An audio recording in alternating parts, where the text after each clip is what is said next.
Good evening. It's wonderful to be back with you once again, isn't it, Ronnie? Indeed it is. And in a packed programme tonight, I shall be talking to the Animal Freedom Now group, who claimed a big success today after they raided the Amersham branch of the Army and Navy stores and liberated 4 dozen donkey jackets. And I'll be talking to a man who crossed a Venus flytrap with a sprig of mistletoe to get a plant which gives you a nasty bite but then kisses it better.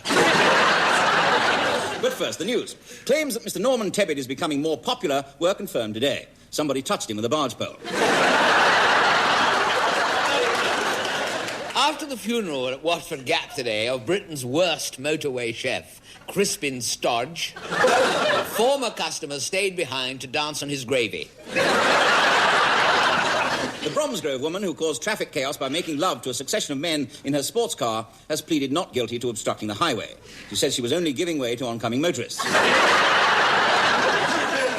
But sad news tonight from Lord George Davidson's circus, where, after an unfortunate accident, Peugeot, the human rhubarb stick, has been forced into retirement. And now a sketch featuring Mr. Ronnie Corbett, just back from acting in a film in the Sahara Desert with Raquel Welch. She rather put him in the shade. I say, that was really jolly good, that was. I must say, I really enjoyed that. Thanks very much.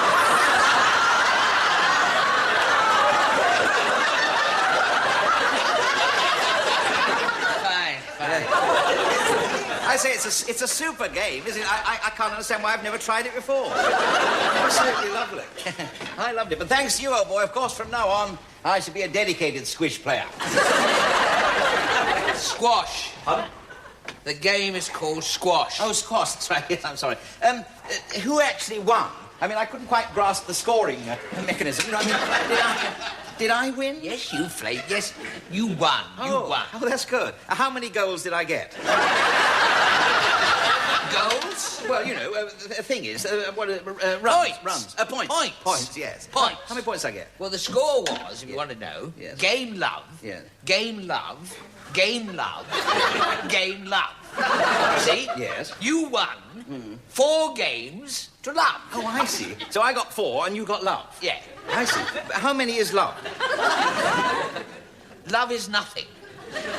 Oh, no, that's not right, I'm sure, because I'm sure you got a goal earlier on, right at the beginning. A point. A point, I mean. A Yes, point. Yeah, well, yes. yes, of course I did. That was when you... Oh, I know. I was holding the thing by the wrong end. I must remember. Hold the bat by the thin end. The racket. Racket, I mean. The yes. racket. Yes. This is a ball. Yes. The game is called squash. Yes. Let us start from basic principle. Yes. The whole thing is called squash. Squash. This is a ball. Yes. This is a blasted racket. You see that? That's what that is. That is a racket. I see. Will it work now? You've done that? I don't much care, to be honest, because I'm not going to be playing squash anymore, ever. Oh, I say, that's a pity, because I was hoping we could have another game next week. I mean, I thought, well, you know, I thought I might get a bit better. A bit better? A bit better? Look, matey, I am the secretary of this squash club. You know, I mean, I captain the A team. You know, I'm one of the best players round here, as a matter of fact. You know, I won the area finals last year and all that sort of thing, you know. You know, I'm good. You know, good. And you come along here, if I may say so, you never played the game before. You're vastly overweight, if I may say so. You're very slow on the court. You've gone out in that court in your ruddy Burton suit, and you thrashed me. You pounded me into the ground. You pulverized me in front of my friends. 4 games to love. Well, how do you do it? Beginner's luck? It's a fluke. That's what it is, a fluke, mate. It won't happen again, I'll tell you what. Won't happen the next time. No, well, it won't be next time with it, because you've broken your rocket. A racket! I'll get a new one. I don't care. I'll get a new one. Look, mate, I'll get a new one, and tomorrow morning here, 10 o'clock, things will be different. Oh, no, sorry, old boy. No, not tomorrow. No can do. What do you mean, no can do? Well, I've got to go up to a place called Lord's tomorrow. I've got to meet 2 chaps called Botham and Willis. I've got to play a game called Cracket or something.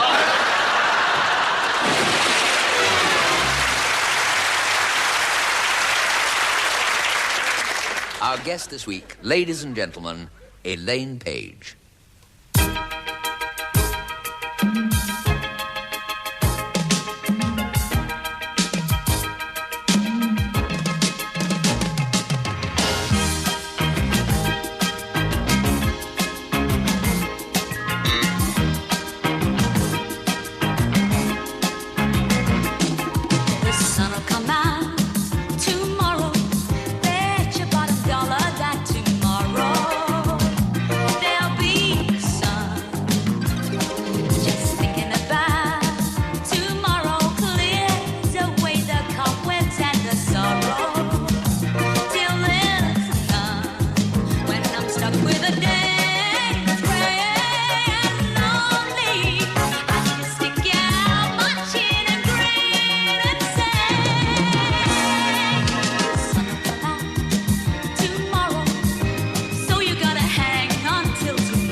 I say, Godfrey, What is it, Humphrey? how's your headache? She's out playing bridge. Come on, old feather. You shouldn't talk about the old girl like that, you know. Love makes the world go round. Well, so's a punch on the nose, old man. No, I've had bad luck with both my wives. The first one divorced me, and the second one won't. It's a case of love at first sight with me. Why didn't you marry her? I saw her again on several occasions. So you married someone else? Yes. She's frightfully slow. Slow? What at? Everything, old boy. Takes her a whole day to make instant coffee. The trouble is, I'm henpecked. Oh, mustn't be, old lad. No, mustn't be. Stand up to her. Show her who's boss. I'm going to. I've made up my mind. I'm going to pluck up courage and tell her something I've been wanting to tell her for ages. Oh, what's that? I must have a new apron.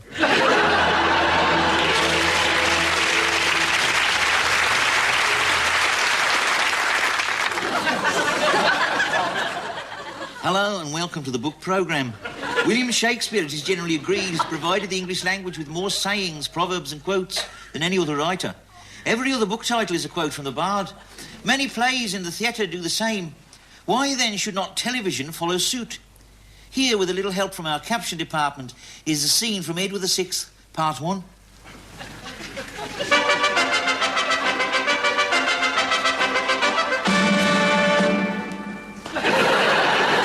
Dearest coz, the time draws fast apace, when for my crowning we must soon prepare. My liege, I have the information close. Then spill it out. Thou art already late. Thou hadst forsworn to bring me news at 10. But tell me first, how may I seek to rid my royal self of that arch villainess that calls herself the Queen? Queen, so she is. She is your consort, sire, or will be so when you are crowned next week in Westminster. Motherland, her beauty is renowned. Her person is respected nationwide. Her person is the Duke of Hastings, sir. He is her lover and must get the chop. Daily they flaunt their fever in the court. He arrogant and bold, and she all smiles, contented with her lot and with her bed, each night with her bride's head revisited. Revenge shall be complete.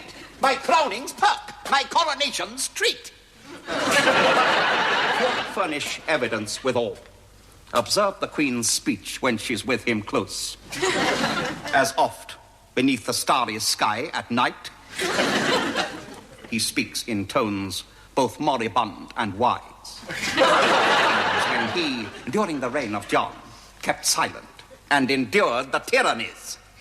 Then mind her. That will I, most royal liege. He often plots with Lovell against the crown. These points of view are treason, you well know. He can it think, but can he ever it show?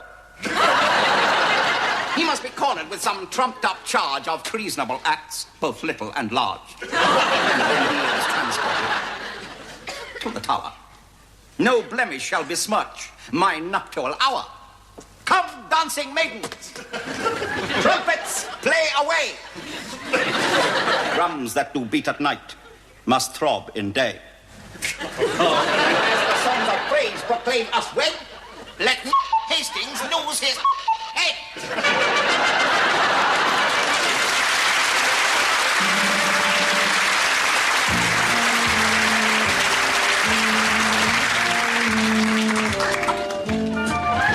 Just been in a filthy state. Out in the street, you'll find us morning, noon and tea time on our beat, sweeping up the bits of litter around your feet, to keep the highways and the byways nice and neat. Let me repeat, out in the street, you'll find us out there in the cold or in the heat. It is our duty to perform and to complete the sort of work that can be hardly called a treat, not very sweet. Out in the street. Just a couple of working doing our job like putting up with all the jokes from the passer-by. Somebody asks, Somebody has to do it. Nobody wants a mucky job, but someone must go through it. Somebody's got to lift it, shovel it up and shift it, sweep it and scrape it, squash it and shape it, kick it around and try to get rid of it, keeping it nice and tidy, so long as we're paid on Friday. What's the point in making a lot of fuss? Though we may all poo-poo it, somebody has to do it, and somebody's decided that it's us.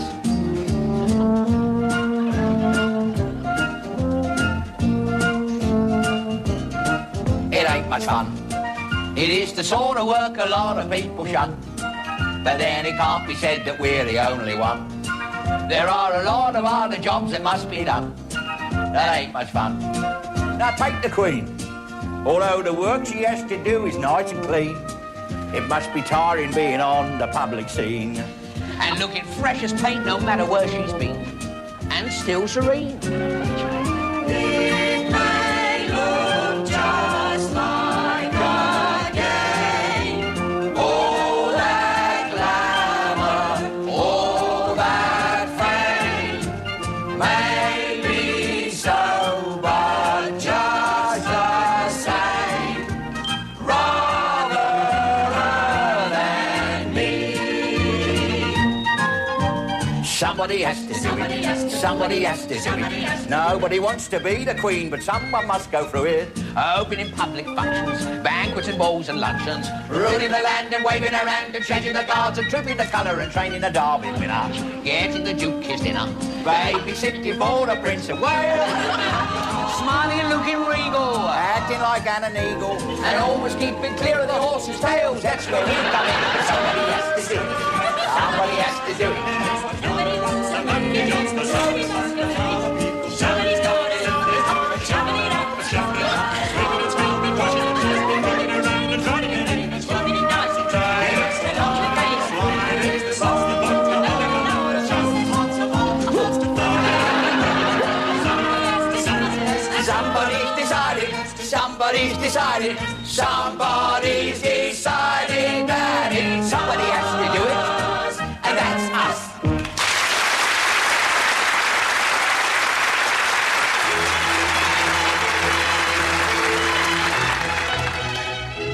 I say, Godfrey. What is it, Humphrey? You've got your shoes on the wrong feet. It's impossible. These are the only feet I've got. Anyway, my head is in no fit state to think about my feet. Hungover? Absolutely draped, oh boy. Well, cheer up, old lad. No one ever died of a hangover. Oh, don't say that, Humphrey. It's only the hope of dying that's keeping me alive.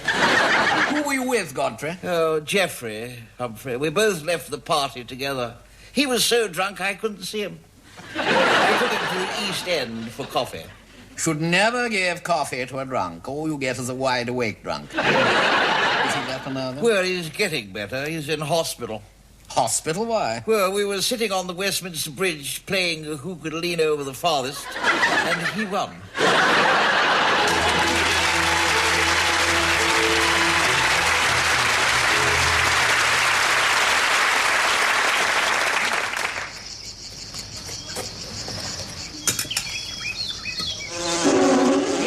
Get out of it, you puppets.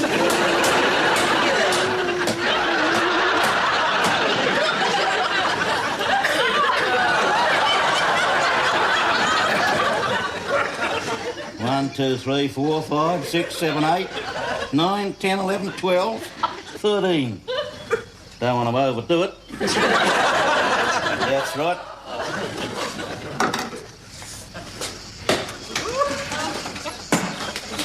Good day, Ross. Did I cry? You're late, mate. We're supposed to be having a meeting here. Only past. I know that, you stupid drongo, but where were you yesterday? Had some strife with me car. Pack of dingoes ate the tyres. Dropping? What's dropping? Kookaburras dropping by the look of things. You know what? I went down the billabong. I was bitten on the set upon by a girl again. What do you have? Rabies, no my luck.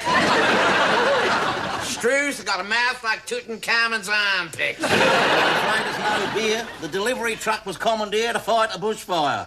They used beer to put the fire out? Yeah, after they drunk it, yeah.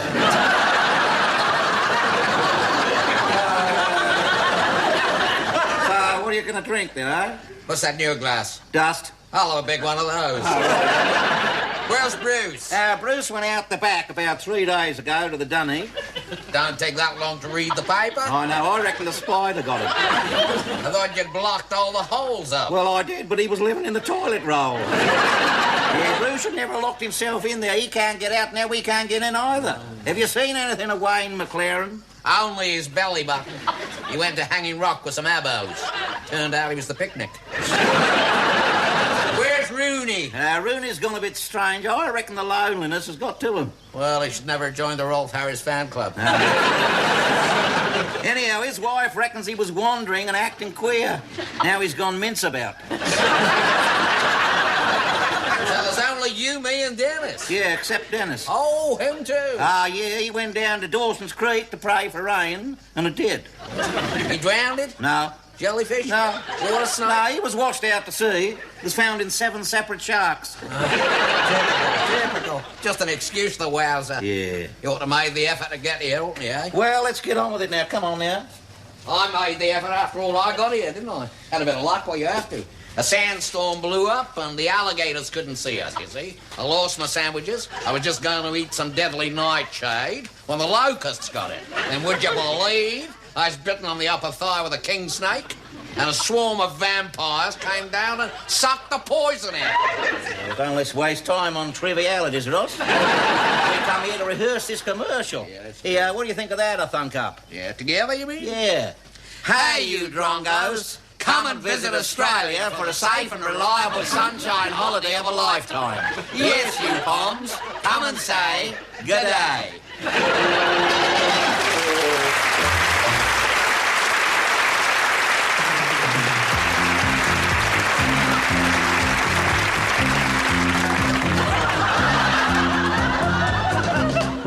Oh, my heart, it is on fire, and it's burning just for you.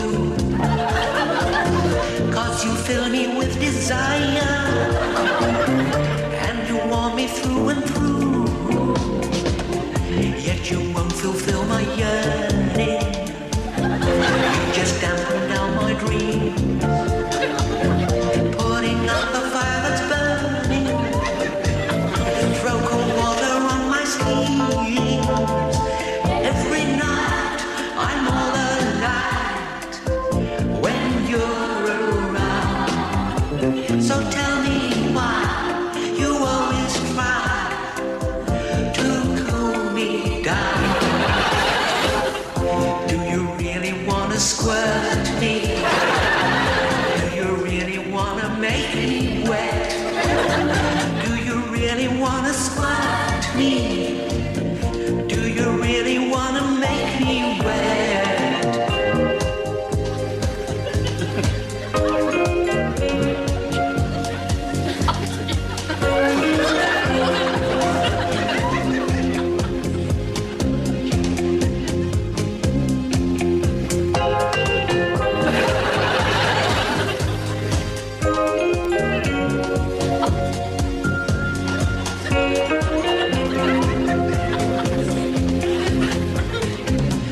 Do you really wanna squirt me? Do you really wanna hose me down? That would ruin all my makeup, mess my hair and spoil my nice new gown.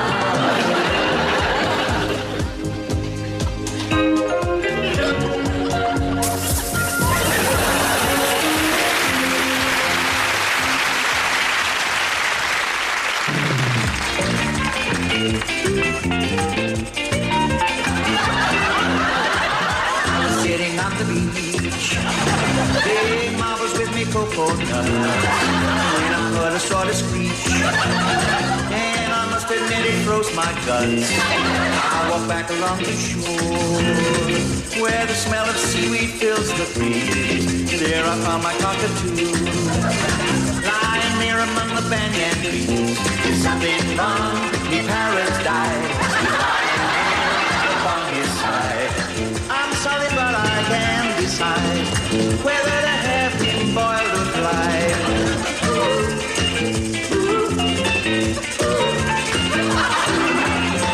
Now I'm sitting drinking rum from.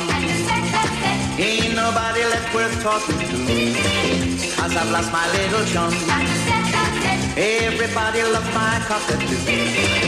He would whistle at the drums, blow a raspberry at the policeman's wife, walk the missionary to swear. Now Ronnie's good for is the courting knife. Now hear my son, when parrots die, he's lying there upon his side. I guess the only thing to do is fricassee our cockatoo. A dollar, he's a dollar, he's a dollar.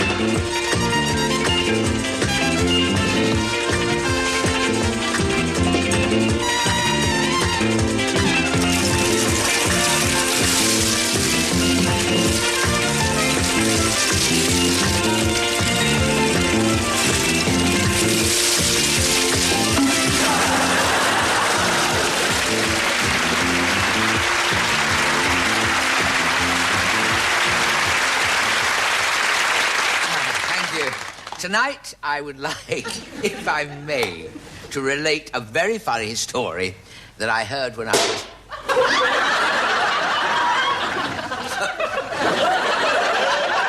Sorry, what's that? I think the producer just shot himself.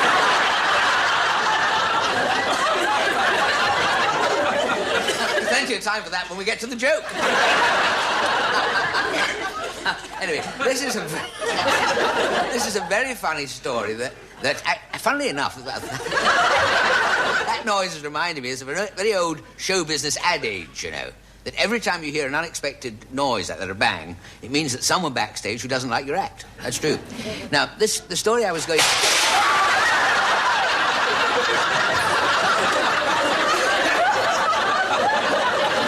I see. I think they've missed out the tea lady, actually. Oh, I see. Thank you very much for that vote of confidence. Slightly bad timing. What I was going to say was that tonight I have actually been sponsored to tell a joke for charity. Now, this means that every time I get a laugh tonight, £1 will go to the Shepherd's Bush Home for underprivileged studio audiences. All right, I know what you're thinking. How will they manage on 50p? No, and there he goes again, trying to make us feel guilty for not laughing at his pathetic old jokes. But the fact is, I do have a philanthropic side to my nature. Certain things are very close to my heart. My feet, for example.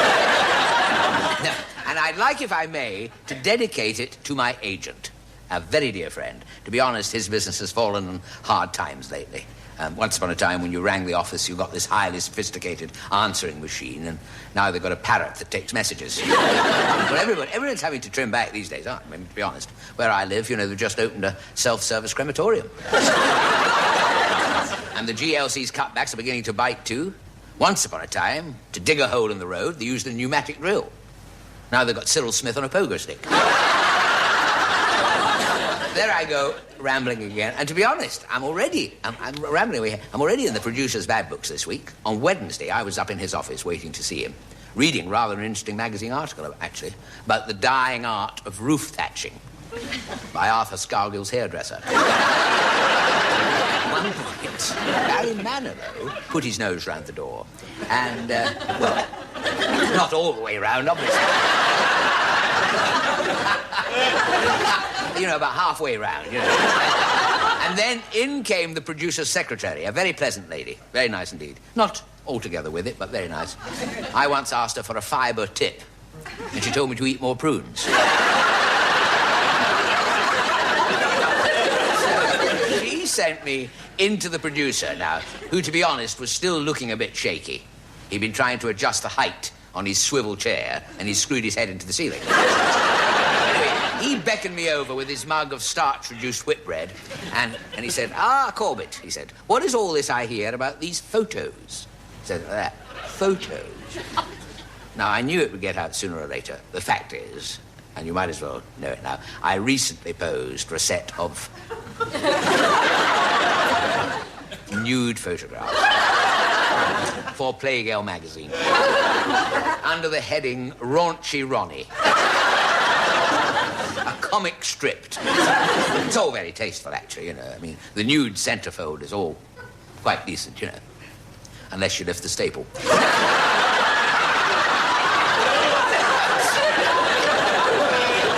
We do for a laugh. Anyway, he wasn't too pleased, so to keep my nose clean tonight, no rambling of any kind, straight on with the story. Picture the scene. A sleepy little village in Surrey. Nice old semi-detached house. Man in bed with the wife. Wife's husband comes home. Nothing unusual so far. Well, straight away, the wife jumps out of bed, wipes the steam off the windows. Memories of Brian and Julie. Looks outside, and down below, there's her husband getting out of the car, carrying a dead cow in his shoulders. My God, she said, he's come back early from the slaughterhouse and brought some work home with him. Well, it so happens that I know because I myself once worked in a slaughterhouse. The Vasco Empire, it was called. I was in a pantomime, you know, where the audience threw so much fruit, Humpty Dumpty ended up as a tomato omelette. So there's this couple in the bedroom, and the man, not wanting to risk sliding down the drain pipe with no clothes on, leaps. The pain of that has caused silence. Leaps across the room and hides in the wardrobe. And as he's in there crouching in the shadows, suddenly he hears this voice saying, "Coo, isn't it dark in here?" And he looks down, and there beside him is this little boy, you see. "Good gracious," he said, "how long have you been in here?" Little boy said, "I've seen everything, and I'm going to tell my daddy." "Oh, no, don't do that," said Chapsy, "don't do that. Look, if you promise to keep quiet," he said, "I'll give you a nice, crisp £10 note." "Certainly not," said the little boy. "I've been brought up as a good Catholic boy, and that would be bribery. Besides, 10 quid's not enough." So the chap says, "All right, 5 quid." He says, "Done." A sad indictment on our educational standards today. So he takes the money, and he's sitting there at breakfast, the little boy, the next day, brandishing this fiver. And his father says, "Where did you get that?" He said, "A nice gentleman gave it to me, Daddy." Father said, "Don't tell me a lie, you stole it, didn't you? You're a disgrace to your religion. And you know what happens to people who mock their religion? Their fingers all drop off, one by one." He says, "Look at Dave Allen." Now, off you go to church, he says, and confess. So off the little boy goes to the local church, steps into the confessional box, and pulls the curtain behind him, looks round, he says, "Coo, isn't it dark in here?" And a voice from the other side says, "Not you again."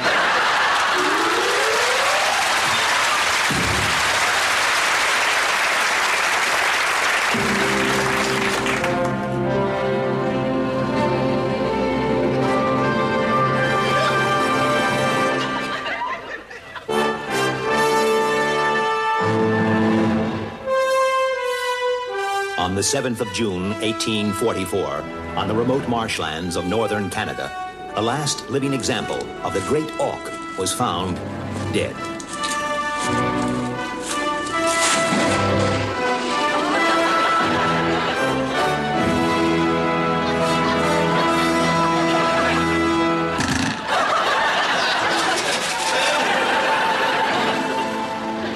Believing it to be enchanted, the villagers fashioned a model of the bird in purest gold. Legend decreed that the golden auk possessed strange magical powers and a prophetic warning for all mankind. For 100 years, greed and avarice drove many men to kill for it. This is their story. 1933, and the golden auk has been missing for 20 years, until the beautiful archaeologist, Melissa Winthrop, stumbles across a letter revealing the statue's whereabouts. But a foreign power are soon onto her. To kidnap her and make her talk, the Germans dispatch their evil emissary, Dr. Heinrich von Hesseltine.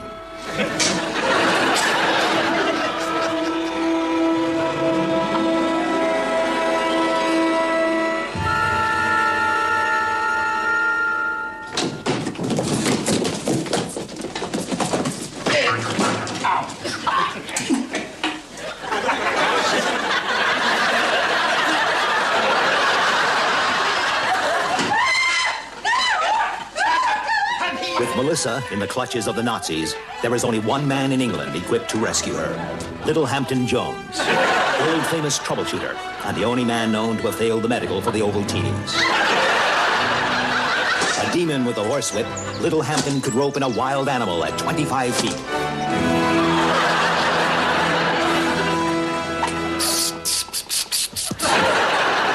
A master of illusion, Little Hampton smuggles himself into Germany disguised as a nun.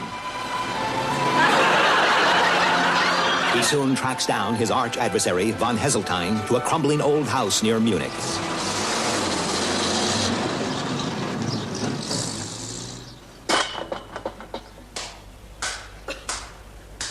Tell us where we can find the orc. No, never, never.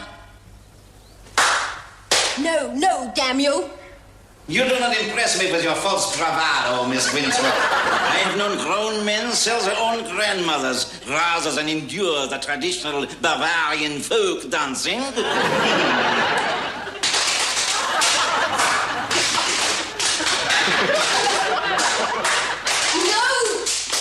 No, no.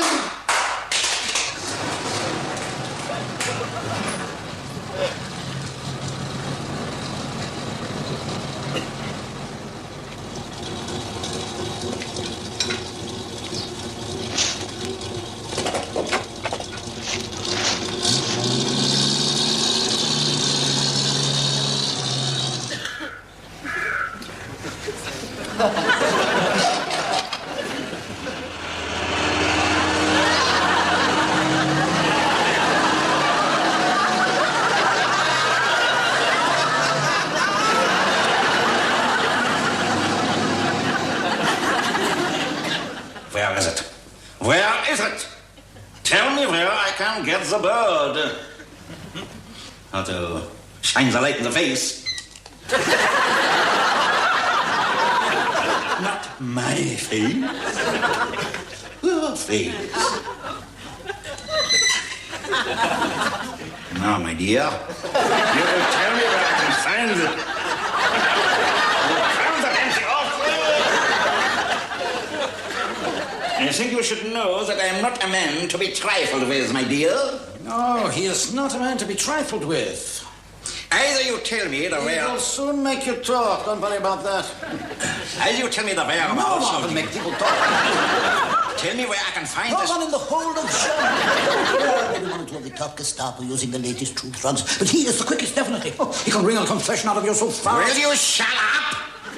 Who is carrying out this interrogation, you or me? I'm surrounded by simpletons. Shut your great fat gob. Now, my dear, in return for this information,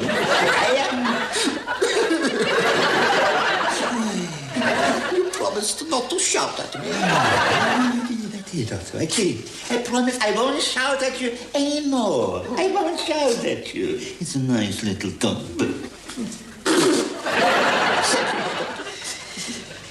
Now, my dear, you've had time to consider my question. What is your answer? Go boil your face, you big fat sauerkraut. I see. You want time to think it over. Very well. But let me assure you, my dear Fraulein, that I shall stop at nothing until the fabled orc is in my hands. Never shall I let up until its magic and secret prophecies are mine. No one, but no one, makes a fool out of me.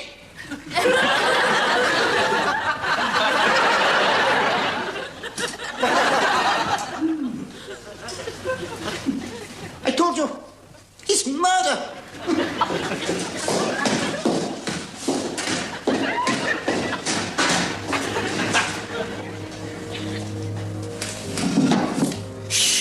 Hello, you. Come to see you. My God, you're beautiful. Is there a knife anywhere? I think there's one on the desk. You're undone. So are you. You knew what I'd been through. I think I can guess. How on earth did you get across the grounds? Don't you know von Heseltine's got an army of pygmies with poison darts? Pygmies, poison darts? I've never heard anything so ridiculous. You idiot! Have you seen the seat of your trousers? Is it serious? Serious? The poison's fatal unless it's sucked out straight away.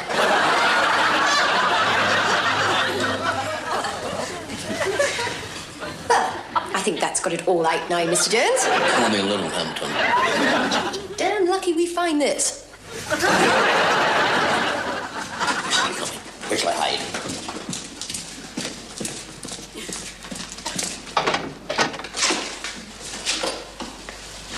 Now, my little dove, you have had time to consider.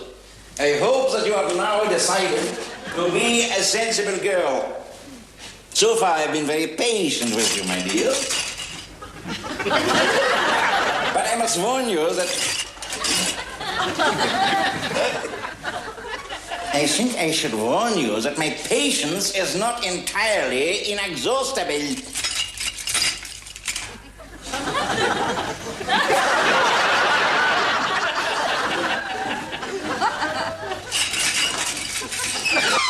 I thought there was something.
And so, 1 year later, with the Great Auk restored to its place of honor in the British Museum...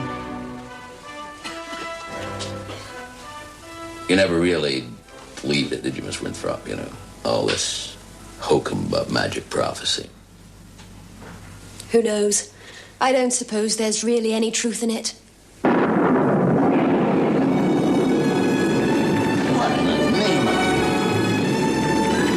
It's flying!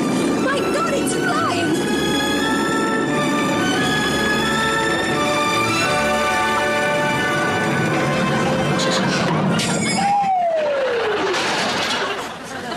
Well, so much for that. Just for one moment there. Oh, well, I guess that's that. There never was a secret prophecy attached to it after all.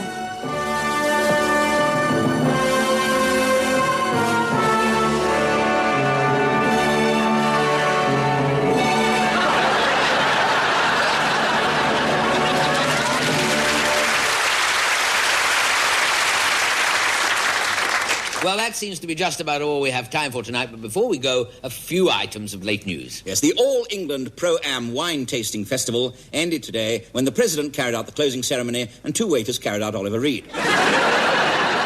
All the hens at a chicken farm in Woodbridge, Suffolk, stopped work today in protest against flexible roostering.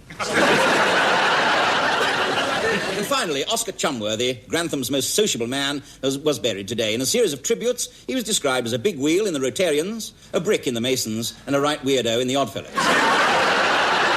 Next week, we'll be bringing you edited highlights of the Gay Lib Highland Games, and we'll be watching them tossing the salad. And I'll be interviewing health food fanatic Sir Oswald Muesli.